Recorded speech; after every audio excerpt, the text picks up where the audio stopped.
All Hit Radio.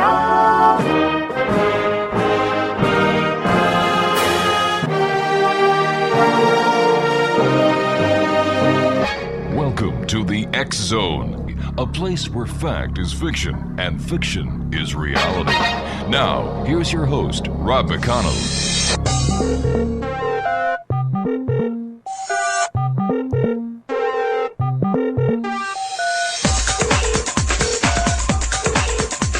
All right, Exonation, you know how we've been talking about ETs, extraterrestrials, UFOs, and so on, and you know my take on that.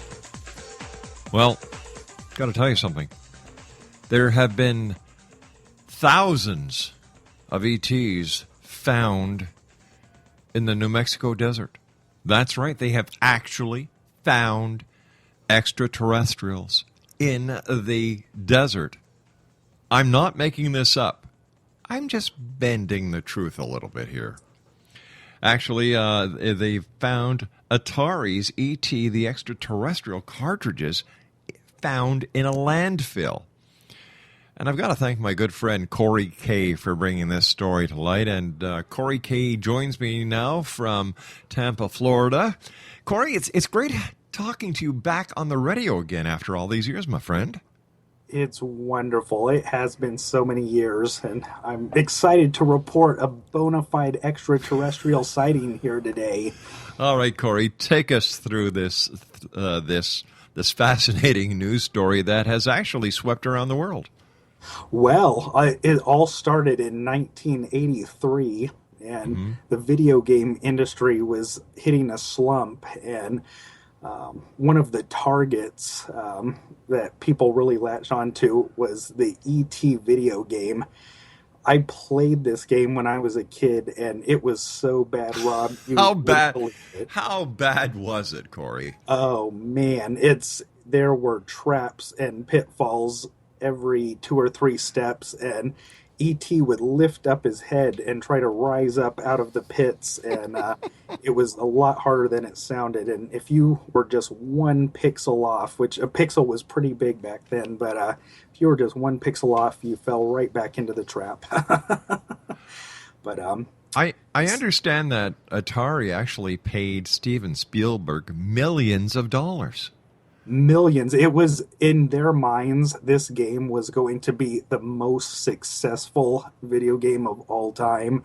They produced millions of these games. They paid Steven Spielberg for the rights, and it just was a total bust. And today, officially, the E.T. extraterrestrial game from Atari is officially the worst game of all time.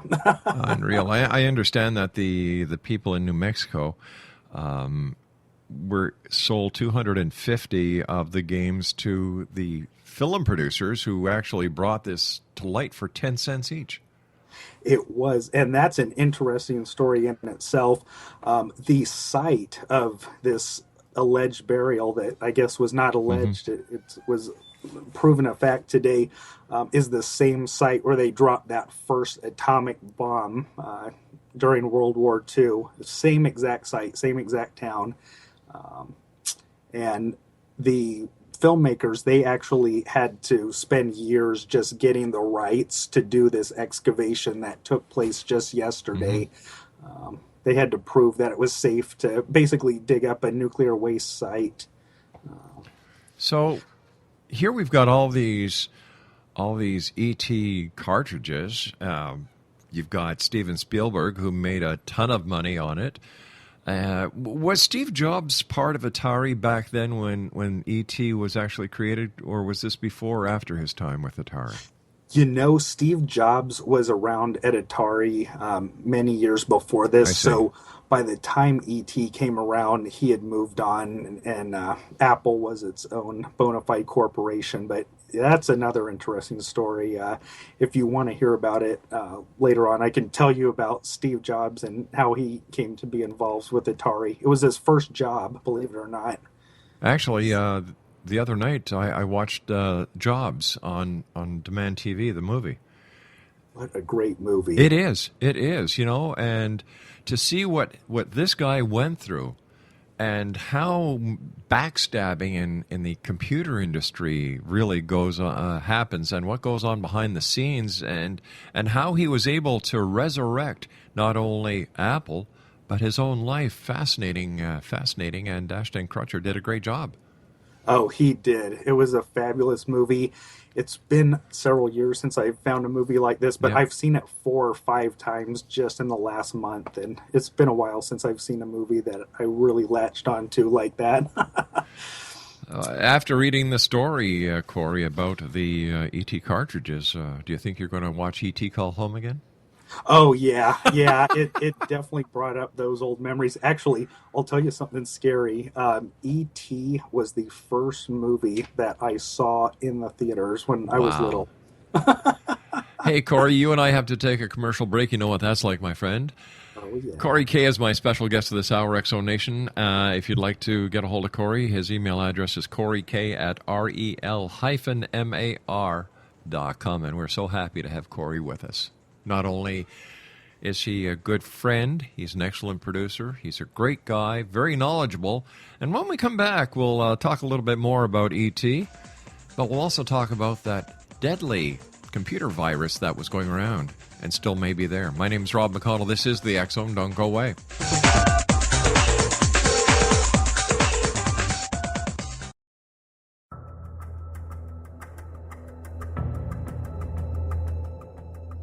Modern Esoteric, Beyond Our Senses by Brad Olson, consummates the lifeology story about where humanity originates.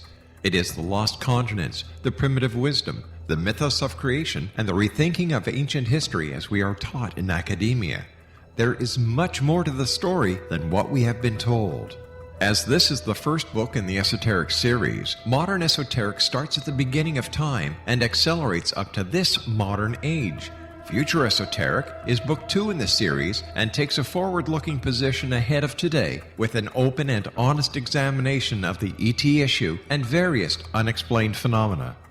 To discover the writings of author Brad Olson, visit www.bradolson.com. That's www.bradolson.com.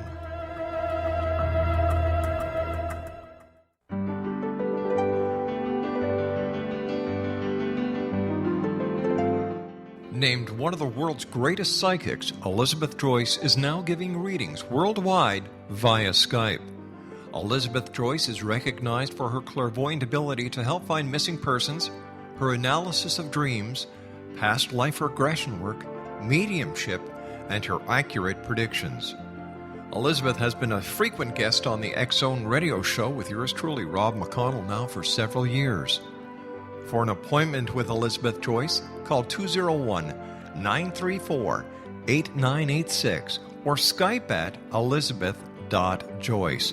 And for more information, you can always visit Elizabeth Joyce online at www.new-visions.com.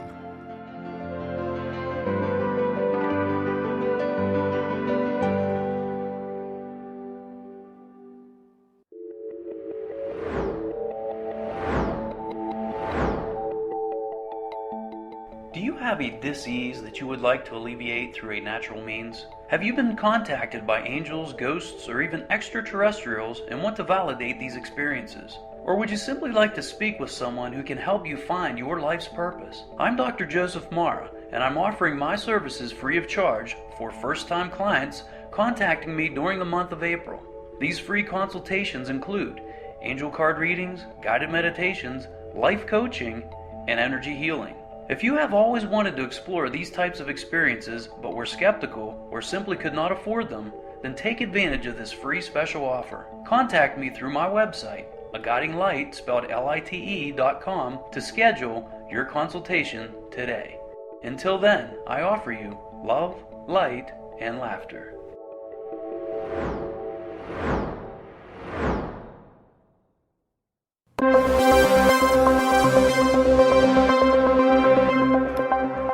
Corey K is my special guest, X-Zone Nation. If you'd like to send Corey an email, CoreyK at rel-mar.com. That's Corey K, and Corey is CoreyK at rel-mar.com.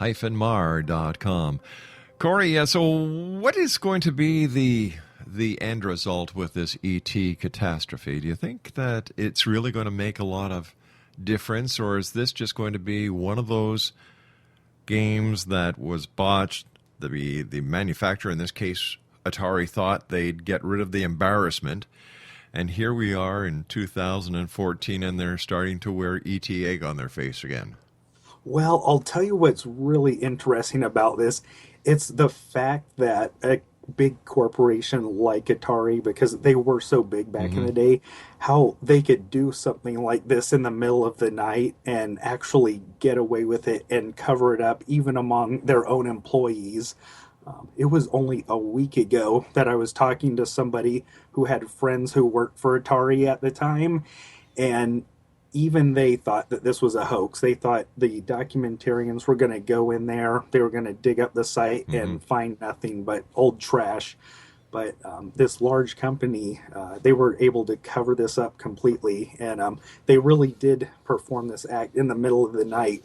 A manager ordered 14 trucks to dump the old equipment, including the ET cartridges, off at this site, which was a nuclear waste site too, by the way.